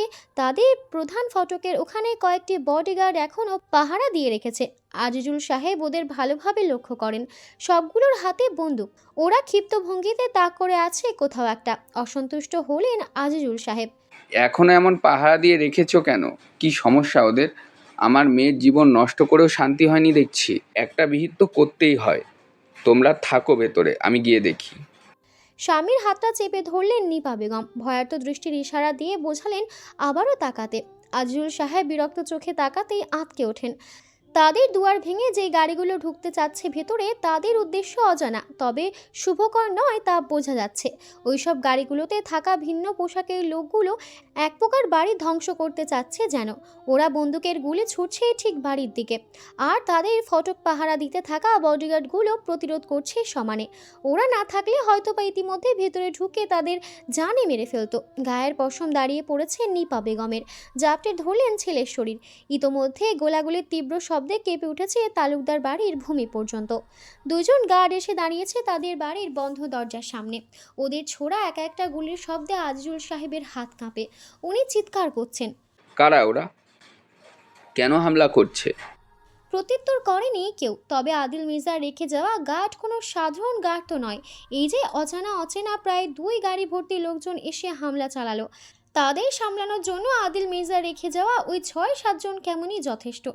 রক্তাক্ত এক তাণ্ডব চলল উঠোন জুড়ে। সবকিছু যখন শান্ত হলো, উঠোনের মাটিতে 4টা লাশ পড়ে রইল। গুরুতর আহত হয়েছে তালুকদার বাড়ি পাহারা দেওয়া গার্ডদের একজন। বুকে গুলি লেগেছে, ভরভর করে রক্ত বেরোচ্ছে। নিপা বেগম থরথর করে কাঁপেন ওই দৃশ্যে। কদম বাড়াতে নিলেও কেমন মিইয়ে যান, তবুও ঠায় দাঁড়িয়ে থাকতে পারে না। এতক্ষণ ওরা তাদের সুরক্ষায় চাদরে আগলে রেখেছিল, বাঁচানোর চেষ্টা মশগুল ছিল। তাদের এতক্ষণ ধরে সুরক্ষিত রাখা একজন মরতে বসেছে, তা কিভাবে দাঁড়িয়ে দেখবেন? ভদ্রমহিলা ছুটলেন দরজার দিকে, থামাতে পারেননি আজিজুল সাহেব। নিপা বেগম দরজা খুলে বেরুলেন দ্রুত। ইতিমধ্যে হইচই পড়েছে বাকিদের মধ্যেও। গুলিবদ্ধ ছেলেটি পড়ে আছে উঠোনের মাটিতে। নিপা বেগম গিয়ে শাড়ির আঁচল দিয়ে চেপে ধরলেন ছেলেটির বুক। ভরভর করে বেরুনো রক্ত আটকালেন কোনো রকমে। ইতিমধ্যে গার্ডদের একজন গাড়ি ড্রাইভ করে কাছে এনেছে, ওকে হসপিটালে নেবে। গ্লাস শাওয়ার এক্সক্লোজারের ভেতরে দৃঢ়ভাবে দাঁড়ানো পেটানো শরীরটা উন্মুক্ত, অবাধ্য, অসামাজিক। ওয়াল সিলিং শাওয়ার থেকে বৃষ্টির মতো ঝরছে কনকনে ঠান্ডা জল, ভিজিয়ে দিচ্ছে চওড়া কাঁধ, সুগঠিত বুক আর টান টান বাহু। চওড়া ডান কাঁধের বাজ পাখির ট্যাটুটা জলের স্পর্শে সতেজ হয়ে আছে। মনে হচ্ছে এই তো 2 পাখা ঝাপটে উড়াল দেবে। মেসি আন্ডারকার দেওয়া চুলগুলো চোখের ওপর লিপটে আছে, ধূসর রঙা চোখজোড়া আধবোজা, ঘন ঘন নেওয়া প্রত্যেকটা শ্বাস প্রশ্বাসের সাথে গাঢ়ভাবে ওঠানামা করছে সুগঠিত উন্মুক্ত বুক। বেশ অনেকটা সময় নিয়ে দাঁড়িয়ে থাকলো ঝর্ণার নিচে। গ্লাস শাওয়ার এক্সক্লোজারে দরজাটা আধ খোলা ছিল, বাইরে দাঁড়িয়ে ছিল শান্ত, দৃষ্টি জমিনে। আদিল বেরিয়ে এলো এই যাত্রায়, ছন্নছাড়া ভঙ্গিতে গায়ে জড়িয়ে নিয়েছে কালো রঙের বাথরোব। শান্ত নির্বিকার মুখে বলল, রওশন আহত হয়েছে। আদিলের কদম থামল না, বিশেষ পরিবর্তন হলো না অভিব্যক্তির। এলেন আর চোখে বসের বিশেষ প্রতিক্রিয়া না দেখে নিজেই বলল, বুড়োটা মরতে না মরতেই আবারও শুরু করেছে। ম্যাডামের পুরো ফ্যামিলি মারার আদেশ দিয়েছিল সম্ভবত, আর কলের উপর কল তো দিয়ে যাচ্ছে সকাল থেকে। জেনে গেছে বিয়ের বিষয়টা। আদিল শুনল, তবে সে বিষয়ে কোনো কথা বলল না, মতামত দিল না। শুভ্র রঙা তোয়ালে দিয়ে এলোমেলো ভঙ্গিতে মাথা মুছতে মুছতে অস্পষ্ট প্রশ্ন করল। কি করছে? শান্ত প্রশ্নের সাথে সাথে জবাব দিল, ম্যাডামের পরিবার ঘুমাচ্ছে, আপাতত ভয় পেয়েছিল ভীষণ। ভয় পেলেই বা কি, রাত হয়েছে, ঘুম তো আসবেই, তাই না? আদিলের ব্যস্ত হাত থামলো চলন্ত কদম। সে ঘাড় ফিরিয়ে তাকাতেই শান্তর বুকটা ছ্যাদ করে উঠল। ধূসর চোখের দৃষ্টিতে দৃষ্টি মেলাতেই মেরুদণ্ড বেয়ে ভয়ে শিহরণ ছুঁয়ে গেল। ও দ্রুত শ্বাস আটকে যন্ত্রের মতো বলে গেল, ম্যাডাম প্রিন্সকে ঘুম পাড়াচ্ছে। সন্তুষ্টিজনক জবাবে আদিলের দৃষ্টি সরল, নড়ল কদম। বুক ভরে স্বস্তির শ্বাস ফেলল শান্ত। ওর মনে হচ্ছিল এই বুঝি বস ওর গর্দান কেটে ফেলল। এলেন অবশ্য খুশি হয়েছে, একদম ঠিকই আছে। দেখছে না বসের মেজাজ খারাপ, তারপর আবার ইন্টু পিন্টু খেলতে চাইলো কেন? কানের নিচে কয়টা বস দিলেই না দারুণ হতো। কি আছে কিছু? আদিলের দ্বিতীয় প্রশ্নে থমকালো শান্ত। খেয়াল করলো রোজা সকাল থেকে কিচ্ছুটি মুখে তোলেনি, আর না দোতলায় ওই রুম থেকে বেরিয়েছে। এবারে জবাবটা এলেন দিল, খায়নি, মিসেস মরিয়ম এসে জানিয়েছে। আদিলের কদম থেমেছে গিয়ে গ্লাস ওয়ালের সামনে, কপালে সূক্ষ্ম ভাঁজ পড়েছে। থমথমে মুখে চোয়াল শক্ত হলো আরও গাঢ়ভাবে। দৃষ্টি গিয়ে পড়ল সুদূর প্রধান ফটকের দিকে। বডিগার্ড সব একত্রে দাঁড়িয়ে, সম্ভবত কোনো ঝামেলা হয়েছে। শান্ত বিষয়টা লক্ষ্য করে মুহূর্তে, গম্ভীর মুখে দ্রুত বেরিয়ে আসে। পেছনে এলেনও। রোজা অসহায় চোখে দেখলো তার বুকের মধ্যে ডুবিয়ে রাখা ছোট্ট মাথাটা। একটু পরপর মাথাটা উঁচিয়ে চোরের মতো তাকাচ্ছে রোজার মুখের দিকে। দৃষ্টিতে দৃষ্টি মিললেই দ্রুত চোখ জোড়া বুজে নিচ্ছে। রীতি আজ সারাদিন রুম ছেড়ে বেরোয়নি, রোজার পাশ ঘেঁষেছিল। রোজা বসলে পিছু পিছু বসছে, রোজা বসলে পিছু পিছু বসেছে, ও দাঁড়ালে পিছু পিছু দাঁড়িয়েছে। অনেকটা সময় ধরে মিহি স্বরে রোজা একটা গল্প বলছিল। গল্পটা সিংহ আর শিয়ালের। ঘণ্টাখানেক ধরে ওকে ঘুম পাড়াতে অনেক গল্প বলা শেষ। গল্প একটার পর একটা শেষ হচ্ছে, অথচ এই মেয়ের চোখে ঘুম আসার খবর নেই। বিড়াল ছানার মতো বড় বড় চোখে চেয়ে আছে কেমন। ঘুম আসছেই না। হৃদি জোরালোভাবে মিশে যায় বুকের সাথে। পিটপিট করে চেয়ে একটুকুন গলায় বলে, আসছে। রোজা অসহায় হয়ে পড়ে। ঘন্টাখানেক ধরে শুনছি এ কথা। হৃদি ঠোঁট ভেঙে ডাকলো, মা। রোজা গলে গেল অমনি। দীর্ঘশ্বাস ফেলে আরও ভালোভাবে ওর শরীরটা বুকে জড়িয়ে ছোট নাকে ঠোঁট ছুঁয়ে বলল, কি বলতে চাইছো? হৃদি ফিসফিস করলো, আমি রাতে ঘুমালেই তো তুমি চলে যেতে এই বাড়ি থেকে, তাই আমার ঘুমাতে ভয় হচ্ছে। I am scared. রোজা গভীরভাবে দেখলো ছোট পুতুলের মতো মুখটা, চোখ জোড়া ভিজে এলো। মনে পড়লো বাবা মায়ের কথা, ছোট ভাইয়ের কথা, নিজের বাড়িটার কথা। অসহায় অনুভব করলো বড্ড। ও চাইলেও যে যেতে পারবে না, আর সম্ভব না। ওর জীবন যে কখনো আগের মতো হবে না। সারাটা জীবনের জন্য অতপ্রতভাবে এই বাড়ি আর আদিল মির্জার সাথে তার নাম জুড়ে গেছে ভাগ্যের সাথে ভাগ্য। রোজা চোখ বুজে এক মুহূর্তের জন্য নিজেকে সামলে হৃদির মুখটা আদর করে বলে, কোথাও যাবো না মা, তোমার সাথেই থাকবো, তুমি নিশ্চিন্তে ঘুমাও। হৃদি গাল ভরে হাসলো। রোজার গলায় দু হাত জড়িয়ে এক কদম গায়ের ওপর উঠে গেল। বুকে মাথা রেখে মিয়ে যাওয়া গলায় আওড়ালো বাচ্চা বাচ্চা কণ্ঠে, মম। রোজার মাথায় হাত বুলিয়ে বলে, হৃদির কণ্ঠ অস্পষ্ট হয়ে এলো, ডোন্ট লিভ মি। ওই বাক্যে কি ছিল রোজার জানা নেই, কিন্তু তার চোখ জোড়া ভরে এলো। গড়গড় করে চোখের জলে গাল ভিজে গেল। ভেজা চোখে দেখলো ঘুমন্ত ছোট মুখটা, ঘুমিয়ে পড়েছে। ঘুমের মধ্যেও বিড়বিড় করে যাচ্ছে একটাই কথা, কিভাবে সহ্য হবে তার। বুকের ভেতরটা ছিঁড়ে যাচ্ছে মনে হলো। রোজা আলতোভাবে জড়িয়ে রাখলো হৃদিকে, মুখ নামিয়ে চুমু বসালো ঘুমন্ত মুখ জুড়ে। নিঃশব্দে রুমে ভাঙা কণ্ঠে আওড়ালো, how can I leave you alone বাচ্চা? Mommy loves you a lot. রোজার চৌচোরা সম্ভবত লেগে এসেছিল। ফোনের মৃদু শব্দে ঘুমটা ছুটে গেল। উঠতে চাইলে খেয়াল করলো হৃদি মুঠোবন্দি করে রেখেছে তার বুকের দিকের কাপড়। রোজা হেসে ফেলে নিঃশব্দে, আলতোভাবে ছাড়ায় ছোট্ট হাতটা কমফোর্টারের ভিতরে ভালোভাবে ঢুকে উঠে দাঁড়ালো। ফোনটা সাইড টেবিলের ওপর রাখা। রোজা ফোন হাতে তুলে নিল। সকালবেলায় যেই সিম দিয়ে জিহাদ মেসেজ করেছিল ওটা দিয়ে অনেকগুলো মেসেজই এসে আছে। রোজা হৃদিকে নিয়ে সারাদিন এত ব্যস্ত ছিল যে এসবে খেয়াল রাখার সময় ছিল না। এ যাত্রায় সময় নিয়ে মেসেজগুলো পড়বে বলে ঠিক করতেই চোখ গেল জিহাদের শেষ দুটো মেসেজে। হি ইজ ডেঞ্জারাস রোজা, স্টে অ্যাওয়ে ফ্রম হিম। আমি বাইরে দাঁড়িয়ে আছি, দেখা করো একবার প্লিজ, আমার অনেক কিছু বলার আছে। রোজা চমকে ওঠে, কোন বাইরে, কোথায়? এই বাড়ির বাইরে না তো। ও কিভাবে জানলো রোজা এখানে? রোজা জুতোতে পা গলানোরও সময় পেল না, নগ্ন পায়ে ছুটল দরজার দিকে। রুম থেকে বেরিয়ে করিডোর দৌড়ে পার করে সিঁড়ি ধরল। মরিয়ম বেগম তখন সবেমাত্র খাবারের ট্রে হাতে সিঁড়ির প্রথম ধাপে পা রেখেছিলেন। রোজাকে এমন হন্তদন্ত ভঙ্গিতে নামতে দেখে চিন্তিত হলেন। সাবধানী গলায় বললেন, ধীরে সুস্থে নামুন ম্যাম, কি হয়েছে আমাকে বলুন। রোজা শুনল না, তাকালো না। সিঁড়ি বেয়ে নেমে ছুটল দুয়ারের দিকে। দুয়ারের সামনে আসতে অস্পষ্ট ভঙ্গিতে নীরবতা ভেঙে আসা গোঙানির আওয়াজ শুনতে পেল। চিনতে পারল জিহাদের কণ্ঠ। প্রধান দরজা তখন অল্প খোলা, বডিগার্ড কিছু ভেতরে, বাদবাকি সব দরজার ওপারে। শান্ত আর এলেনকেও দেখা গেল। অত দূর থেকে মারার শব্দ ভেসে আসছে। রোজা আঁতকে ওঠে। ছেলেটা কি পাগল, মাথা খারাপ, এখানে চলে এসেছে? ওকে এভাবে মারছে নাকি? রোজা ছুটে বেরোতে চাইলে বাদ ছাড়লো দুয়ারের সামনে দাঁড়ানো গার্ড দুটো। রোজা ওদের তোয়াক্কা করে না। সে ইতিমধ্যে একটা ব্যাপার লক্ষ্য করেছে, তা হচ্ছে গার্ডরা তাকে কখনো ছোঁবে না, তা তাকে আটকানোর জন্য হলেও। যা করার দূর থেকেই করে। রোজা মুহূর্তে ধেয়ে এগুলো। গার্ড দুটো আপনা আপনি সরে গেল এমন ভাবে যেন রোজা কোনো ভাইরাস, ছুলে ওই রোগে ওরা মরে যাবে। রোজা দৌড়ালো ড্রাইভওয়ে ধরে। নগ্ন পায়ে ছোটা তার মুখের ওপর পড়ছে। ড্রাইভওয়ের পাশে দাঁড়ানো সব আউটডোর ল্যাম্পপোস্টের সাদা আলো। খোপায় বাঁধা চুলগুলো ছুটে পিঠ ছুঁয়ে কোমর বেয়ে নামলো। মৃদু বাতাসে তা দুলছে। দ্রুত ভঙ্গিতে ছোটা ফর্সা নগ্ন পায়ে সম্ভবত কিছু একটা বিঁধেছে। রোজা মৃদু কণ্ঠে গুঙিয়ে ওঠে, তবে থামলো না। এ যাত্রায় দৌড়ানো রোজাকে লক্ষ্য করলো শান্ত, এলেন সহ বাকিরাও। ওরা আশ্চর্য হয়ে আছে।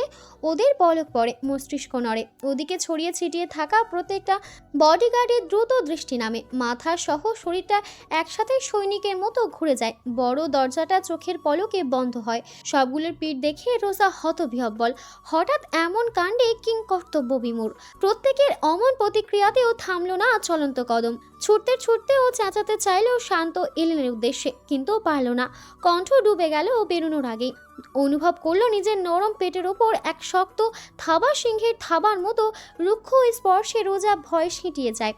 পর মুহূর্তে হাওয়ায় উঠে আসে তার এইটুকুন পাতলা শরীরটা। তার পিঠের সংস্পর্শে আসে এক শক্ত উন্মুক্ত বুক। রোজার শীতকার দিয়ে ওঠে। আতঙ্কে মাথা ঘোরাতেই সাদা আলোয় ধূসর রঙা চোখে দৃষ্টিতে দৃষ্টি মেলে। থমথমে গভীর স্বরে ওই কঠোর এক একটি শব্দে রোজার মুখে আতঙ্কিত মুখে আধার নামতে থাকে। You wanna run from me? Run. As much as you want. Run if you want. Rosa, it won't save you. I will case you. Just like this. ভূমিকম্পের মতো কাঁপে রোজার শরীর। শক্ত হাতের ওই স্পর্শেও মিইয়ে যায়। শক্ত করে বুঝে নেয় চোখ জোড়া। তখনও অস্পষ্ট ভঙ্গিতে ভেসে আসছে জিহাদের করুণ স্বর। রোজা অসহায় কণ্ঠে আওড়ায়, ওকে যেতে দিন প্লিজ, মারতে নিষেধ করুন। রোজার কথা শেষ করতে পারল না। যেভাবে হাতে থাকা বই উড়িয়ে আবার হাতে রাখে, ঠিক ওভাবেই ওই জিরো ফিগারের শরীরটা অমনভাবে মাটির ওপরে রেখে ঘুরিয়ে নিজের বুকের সাথে মিশিয়ে নেয় আদিল। পার্থক্য তখন রোজার পিঠ তার বুকে মিশেছিল। এ যাত্রায় উন্মুক্ত বুকের সংস্পর্শে আসে বুক। রোজার পুরো নারী সত্তা কেঁপে ওঠে। ছলছলে দৃষ্টি তুলে যখন ও তাকালো ঘাবড়ে গেল। অমন তীক্ষ্ণ চোখ জোড়া রক্তিম হয়ে আছে, যেন রক্ত বেরোবে। রোজার শ্বাস গলায় আটকে যায়। ওই দৃষ্টি থেকে দৃষ্টি সরানোরও সাহস পায় না কিছুটা সময়। এ পর্যায়ে দৃষ্টি সরালো যখন দু হাতে আদিলকে ঠেলে সরিয়ে নামতে ওই উন্মুক্ত বুকে হাত রাখলো। হাত জোড়াও কাঁপলো। সঙ্গে সঙ্গে কানের কাছে থাকা মুখ থেকে মৃদু ভারী কি শ্বাস নেওয়ার আওয়াজ শোনা গেল। রোজা লজ্জায় হাঁসফাঁস করে, ফের শুনতে পায় জিহাদের আর্তনাদ। দাঁতে দাঁত পিষে ওঠে। ওকে যেতে দিন। আদিল নির্বিশেষ চোখ চেয়ে থেকে অনেকটা সময় পরে আওয়াজ তোলে। শান্ত। শান্ত ফিরল না, ওভাবে ঘুরে দাঁড়িয়ে থেকেই বলল, ইয়েস বস। রোজার পাপড়িগুলো কাঁপে থরথর করে। বাইরের মারধর নেমেছে, আর শব্দ আসছে না। রোজার শ্বাস প্রশ্বাস শান্ত হয়, আওড়ায়, ছাড়ুন ছাড়ুন। আদিল মনে হলো ওই কথা শুনল না। নির্বিশেষ চোখে দেখলো শুধু তার মুখের খুব কাছে থাকা সুন্দর মুখটা। রোজা আর চোখে চেয়ে রেগেই যায় এবারে। মাঝপথে এমন বিশ্রী ভাবে ধরে রাখার মানেটা কি? ব্যাস, বেফাসে মুখ দিয়ে এমন প্রশ্ন বেরোয় যা করে ও নিজে অপ্রস্তুত হয়ে পড়ে। আপনার কি চাই আমার কাছে বলুন তো। আদিলের জবাবটা ভীষণ সময় নিয়ে আসে। গার্বেজটাকে সোজা গ্রামে ফেলে আসবে, বলে দিবি ওকে আমি ঢাকা শহরে দেখলে 10 হাত মাটির নিচে পুঁতে ফেলবো। আমি কি চাই তা যদি বুঝতে অসুবিধে হয় মিসেস আদিল, তাহলে আমি করে বুঝিয়ে দিই ইন ডিটেলস। রোজা প্রত্যুত্তরে শুধু সাপের মতো মুষড়ে উঠল। আরও গাঢ়ভাবে স্পর্শ অনুভব করে পাথরের মতো থমকে গেল। ওর অবস্থা দেখে এ যাত্রায় আদিল অমন ফানুসের মতো পাতলা শরীরটা নামায়। নিজের পায়ে থাকা জুতো জোড়া খুলে ওই জুতোতেই পা রাখলো। রোজার ছোট পা জোড়া ভীষণ আনন্দের সাথে হারিয়ে গেল অমন ছোটখাটো গুহার মতো জুতো জোড়ায়। তবে ও অপরাগ ওই জুতো পরায়। জুতো থেকে পা বের করে নগ্ন পায়ে ফের হাঁটা ধরলো বাড়ির দিকে। 2 কদমও হাঁটতে পারেনি। পেছন থেকে ঝড়ের গতিতে আদিলের শক্তপোক্ত হাত জোড়া তার কোমর ধরে সোজা নিজের ডান কাঁধের ওপর উঠিয়েছে। রোজা অর্ধেক শরীরে ঝুলছে। ব্রাউন রঙের লম্বা চুলগুলো মাটি স্পর্শ করবে প্রায়। বেচারি আতঙ্কে বাকরুদ্ধ। সমানে নামার জন্য মোছামুছি করতে এক পর্যায়ে একটা শক্ত থাপ্পড় এমন জায়গাতেই পড়ল যে রোজা থমথম খেয়ে উঠল। মুখ হা হয়ে আছে, পুরো মুখ রক্তিম হয়ে যায়। চিৎকার করে ওঠে বিবেক ফিরতে। লম্পট কোথাকার। আদিল বেশ নির্বিকার ভাবেই শুনল। এমনভাবে হাঁটছে যেন স্লো ওয়াকে বেরিয়েছে। রোজা লজ্জায় হাঁসফাঁস করে তাকালো সামনে পেছনে, কেউ তাকিয়ে নেই। তারপরও লজ্জায় অসহায় ওর দম বন্ধ হয়ে আসছে। এ যাত্রায় চোখ পড়ে যে কাঁধেও আছে ওই কাঁধে একটা ট্যাটু, এখানটায়। কি ভয়ঙ্কর দেখতে। অমন এক অস্বাভাবিক দৃশ্যে মরিয়ম বেগম এতটাই দ্রুত গতিতে মাথা নোয়ালেন যে ঘাড়ের রগের বিশ্রী এক টান লাগে। ব্যথায় দম বন্ধ হয়ে এলেও তার অভিব্যক্তির পরিবর্তন হলো না, নড়ল না এক চুলো। তার অমন শিথিল শরীরেই প্রথমে চোখ গেল রোজার। দেখলো রান্নাঘরের ওদিকে আরও 2 জন মাথা নুয়ে আছে। ব্যাস, মুহূর্তে লজ্জায় গাঢ় হয়। চোখ মুখ বুজে ফেললো শক্ত করে। অনেকক্ষণ ধরে ও বোয়াল মাছের মতো মুষড়ে ছিল। সুযোগেই ও প্রশস্ত শক্ত কাঁধে 2টো ঘুষি মেরে বসেছিল।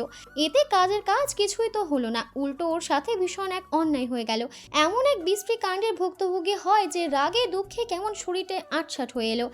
একজন পুরুষ মানুষ কতটা লম্পট দুশ্চরিত্রের হয়ে থাকলে এমন একটা কাজ করতে পারে? রোজা ভয়ে আর নড়ারির সাহস সঞ্চয় করতে পারল না। দাঁতে দাঁত পিষে শুধু পড়ে রইল প্রশস্ত কাঁধে। আদিলের নেওয়া প্রত্যেকটা দৃঢ় কদমের সাথে ওর পেট গাঢ়ভাবে ছুঁয়ে গেল নগ্ন কাতটা। প্রত্যেকটা স্পর্শে তরতর করে বাড়ল রোজার রাগ লাজ। ও কি একটা কামড় বসিয়ে দেবে এক টুকরো মাংস ছিনিয়ে নেওয়ার মতো করে? কিন্তু কামড়টা ভীষণ এক গভীর কাতর ব্যাপার। রোজা মোটেও নিজের ঠোঁট মুখ ওই লম্পটের ধারে কাছেও নিতে চায় না। এক পর্যায়ের কণ্ঠ জেদ ভেঙে অসহায় হয়ে এলো কেমন। লম্পট লম্পট, নামান আমায়, এক্ষুনি নামান। আদিল শুনল না, নামালো না, উল্টো সিঁড়িতে পা ফেললো। এবারে ভীষণ দ্রুত গতিতে উঠেছে। রোজা চটজলদি ভয়ে খাঁচড়ে ধরলো শক্তপোক্ত কাঁধ। পর মুহূর্তে উপলব্ধি করলো হাতের তলায় থাকা উত্তপ্ত নগ্ন শরীর। কি বেলেহাজ পুরুষ মানুষ, উদাম শরীরে নাচতে নাচতে চলে এসেছে। পরনে কোনো রকমের একটা প্যান্ট। রোজার মনে হচ্ছে ওটা যে কোনো সময় খুলে যেতে পারে। ইস, ও যখন দেখলো দোতলায় উঠে এসেছে হাঁফ ছেড়ে বাঁচল। 2 পা ঝেড়ে নামতে চাইলে আশ্চর্যজনকভাবে তখনও নামালো না আদিল। রোজাকে কিং কর্তব্য বিমূঢ় করে সে ফের সিঁড়ি ধরেছে। গন্তব্য যে 3 তলায় তা বুঝতে আর বাকি নেই। আতঙ্কে ওর চোখ দুটো ফ্যাকাশে হয়ে এলো অমনি। ধরফড়িয়ে ওঠা কণ্ঠে সমানে চাপা হুঙ্কার ছাড়ল। Adil Mirza, I will kill you, I will shoot you, I will. আদিলের অভিব্যক্তির আহামরি পরিবর্তন হলো না, থমকায় না কদম, বেয়ে উঠেছে প্রত্যেকটা সিঁড়ি। হাঁটা অব্যাহত রেখে সেভাবেই মাথাটা ঘুরিয়ে বোধহয় তাকালো। রোজার চোখ মুখ ক্রমশ নীল হচ্ছে। হবে না, মনের আঙিনায় ভীষণ গোপনে থাকা ব্যাপারটা ঘাঁটতে পারে এতটুকু ভাবনায় ওর মস্তিষ্ক অসার করতে যে যথেষ্ট। এতক্ষণ যাবৎ এই লোকের অত্যাচার ও সহ্য করে গেছে, ঝামেলা করে সবার নজরে আসতে চায় না বলে। এ যাত্রায় আর কিছু ধার ধারল না। হিসিয়ে নামতে চেয়ে দুহাতে আদিলের গলা টিপে ধরল। অনুভব করলো তাকে ধরার স্টাইল পরিবর্তন হয়ে গেছে, বাচ্চা কোলে নেওয়ার মতো একটা পজিশনেও। ওই লোকের হাত কোথায় ভ্যাবাচাকা খেয়ে বেচারি পর মুহূর্তে লজ্জায় আতঙ্কে চিৎকার করে ওঠে। আহ, লম্পট লম্পট লম্পট, নামান আমায়, এক্ষুনি নামান, নামান, নয়তো মেরে ফেলবো আমি আপনাকে। অসভ্য, অসভ্য, ছি। আদিল তপ্ত চোখে যখন মাথাটা ঘুরিয়ে তাকালো, রোজার ফুটন্ত আগুনের মতো ফুটতে থাকা মুখে আধার নামলো, কাঁপলো ঠোঁট। আদিলের অমন ভেজা গাঢ় গভীর রক্তিম চোখের দৃষ্টি ওর যে অজানা, বড্ড অজানা। ওর হাতে নিচে থাকা শরীর থেকে মনে হলো আগুন বেরোচ্ছে। ঘন ঘন নেওয়া শ্বাস প্রশ্বাসের দরুন ভালোভাবে উপলব্ধি করতে পারছে আদিলের বুকের ওঠানামা গতি, অস্বাভাবিক সব কিছু। রোজার মুখটা কুমোরের মতো লাল হয়ে উঠল, চোখ দুটো দিয়ে আগুন ঝরিয়ে আদিলকে পুড়িয়ে দেওয়ার মতো সিস্টেম থাকলে এতক্ষণে আদিল পুড়ে মরতো যেন। আদিল দৃষ্টি ফিরিয়ে নিল, উদ্দেশ্য করে বলল, save your energy Mrs Adil, আপনার ভালোর জন্য বলছি, আপনার কাজে লাগবে পড়ে। রোজার আতঙ্কিত মুখটা আদিল আর দেখলো না। সোজা এলো তৃতীয় তলায়, করিডোর পেরিয়ে এসে সোজা প্রবেশ করছে তার রুমের ভেতর। বিশাল বড় গোল আকৃতির অমন নরম তুলতুলে বিছানাতেই ফেললো এতক্ষণ ধরে ভীষণ পরিশ্রমের সাথে মুষড়ে নামতে চাওয়া রোজার পাতলা শরীরটা। রোজার পিঠ ছুঁতেও পারেনি এই গাঢ়ভাবে, পর মুহূর্তেও ও ব্যাঙের মতো লাফিয়ে উঠতে চাইল। বাদ সাধলো আদিলের পৈশীবহুল হাত, এক হাত রুক্ষভাবে পিছিয়ে ধরলো পাতলা কোমরটা, টেনে শুয়ে দিল ফের। রোজার চিৎকার চেঁচামেচি হঠাৎ ধপ করে আগুন নিভে যাওয়ার মতো থেমে গেল। পেট ছুঁয়েছে শীতল কিছু। চোখ নামিয়ে ওই দৃশ্য দেখে থমকে গেল মুহূর্তে, ঢোক গিলল থরথর করে কেঁপে। আদিল পিস্তলের ট্রিগার প্রেস করে মুখটা নামিয়ে আনলো। রক্তিম ধূসর চোখ দুটো ক্রমান্বয়ে লাল হতে থাকলো, কণ্ঠ নেমে এলো ভীষণ খাদে। হ্যাঁ বলুন মিসেস, কি বাঁচাতে চান, জীবন নাকি সতীত্ব? রোজা শিউরে উঠল পিস্তলের গাঢ় স্পর্শে, চোখ মুখ বুজে মাথা খাটালো, আওড়ে ঝাউড়ে ভঙ্গিতে কোনো রকমে আওড়ালো, মেয়েদের সাথে যে পুরুষ জোর খাটায় সে পুরুষ না, সে এক। আদিল মাথাটা একেবারে নামালো এবারে। তার উস্কো খুস্কো ঠোঁট জোড়া ছুঁয়ে দিল রোজার লাল টকটকে কানের লতি। কথা কেড়ে নিল কেমন। কাপুরুষ, আপনার স্বামী কাপুরুষ। বলতে বলতে তার গাঢ় দৃষ্টি পুনরায় রোজাতে বুলিয়ে অবশেষে ওর ভ্যাবাচাকা খাওয়া মুখে থামলো। আদিল আওড়ালো মুগ্ধ হয়ে গভীর স্বরে, snow as white, snow white. কি অশ্লীল শোনালো! রোজার কান ঝাঝা করে উঠল। বোধ বুদ্ধি নিজেদের কাজ চালানোর আগে হাত চলল। ওর মুখের সামনে থাকা লম্পটের মুখটায় ঘুষি বসাতে চাইলে আদিল কেমন আমোদেই ধরে ফেললো এক হাতে। নিজ এক হাতে ওর দু হাত চেপে ধরলো মাথার ওপর। রোজা হিসিয়ে উঠল, কত বড় লুচ্চা! হৃদির অমন মিষ্টি অবুঝ ডাকটাকে কি বানিয়েছে! পর মুহূর্তে চোখ জোড়া দৃষ্টি ঝাপসা হয়ে এলো। ক্রমশ মাথাটা সরাতে চাইলো কানের কাছে অমন ঘন ঘন শ্বাস নেওয়া আদিলের থেকে। বড় করে ঢোক গিলে অনিশ্চয়তা নিয়ে বলল, আমি জানি আপনি আমাকে মারবেন না, ভয় দেখাচ্ছেন শুধু। আদিল তাকালো ফর্সা ঘাড়ের দিকটায়, আওড়ালো, ভুল জানো রোজা, হৃদির আমার প্রয়োজন, আপনি আমায় নিশ্চয়ই কোমরে চেপে ধরে পিস্তলের ট্রিগার হঠাৎ করে প্রেস করে দিল আদিল। রোজা ওই শব্দে আর্তনাদ করে ওঠে, থরথর করে কাঁপে পুরো শরীর। হৃদি তখনও লাফাচ্ছে পাগলের মতো। কিচ্ছু হয়নি অনুভব করে যখন ভয়ে ভয়ে তাকালো, দেখলো আদিল ফাঁকা পিস্তলটা এবারে লোড করছে। My mistake. বলতে বলতে পিস্তলটা ফের চেপে ধরলো, তবে এবারে পেটের কাছটায়। পুনরায় প্রশ্ন করলো গাঢ় চোখে চেয়ে, শীতল কণ্ঠ খাদে নামিয়ে, তো কি বাঁচিয়ে এনেছেন, প্রাণ নাকি সতীত্ব? রোজা চোখ মুখ বুজে চুপ থাকলো। স্পষ্ট শুনলো আদিলের ট্রিগার প্রেস করার শব্দ। ভয়ে কাঁপলো ফের। মরবে? কখনো না, ও বেঁচে থাকবে। বেঁচে থেকে রক্ত চুষে খাবে এই লম্পটের। অবশেষে দাঁত কিরমির করে আওড়ালো, প্রাণ, প্রাণ। আদিল সন্তুষ্টির সাগরে ভেসে গিয়ে তৃপ্তিতে চোখ বুঝলো, মৃদু স্বরে হাসলো। মুহূর্তে দ্রুত গতিতে মুখ ডোবাতে চাইল চোখের সামনে থাকা ফর্সা মসৃণ ঘাড়ের মধ্যেখানে। অসময় নীরবতা ভাঙল বাচ্চার কান্না তীব্র আর্তনাদে। মম! মাম্মাম, মাম্মাম, are you gone? Did you lied to me? আদিলের চাপা কণ্ঠ মেয়ের আর্তনাদের পরপরই শোনা গেল। শিট। হৃদের কান্না থামানোর চেষ্টা চালাচ্ছেন মরিয়ম বেগম। সম্ভবত রুমে নেওয়ার চেষ্টা করছেন, উপরে আসতে দিতে চাচ্ছেন না। তার মৃদু স্বরে বলা প্রত্যেকটা শব্দ শোনা যাচ্ছে। রোজা যেন একটু আলোর দেখতে পেল, তৎক্ষণাৎ আদিলকে ঠেলে সরিয়ে উঠতে চাইল। আদিল সরল না, অস্বাভাবিক চোখে চেয়ে আছে শুধু। হৃদয় সম্ভবত কাঁদতে কাঁদতে ওপরে আসছে, হেঁচকি তুলছে। Dad, dad. রোজা পাশে ফিরে তাকিয়ে দেখলো দরজাটা আধ খোলা। সতর্ক হলো মুহূর্তে, চোখ রাঙিয়ে চেঁচালো, ছাড়ুন, সরুন।